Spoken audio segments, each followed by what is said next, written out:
Ruang server lantai 2 Gedung Dinas Perhubungan Jawa Timur di Jalan Frontage Ahmad Yani nomor 268 Mananggal Kayungan, Surabaya terbakar pada Selasa 4 Februari 2025 dini hari.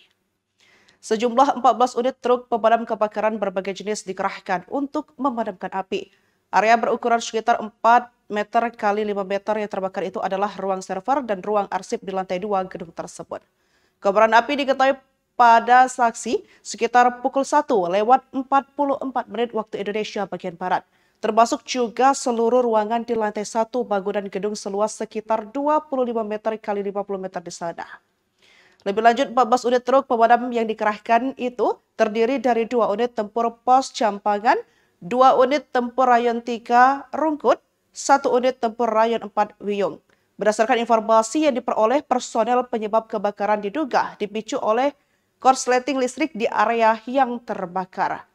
Namun informasi tersebut tidak dalam rangka mendahului perkembangan terbaru hasil penyelidikan pihak kepolisian atas insiden kebakaran tersebut. Yang jelas tidak ada korban jiwa ataupun luka dalam kejadian tersebut.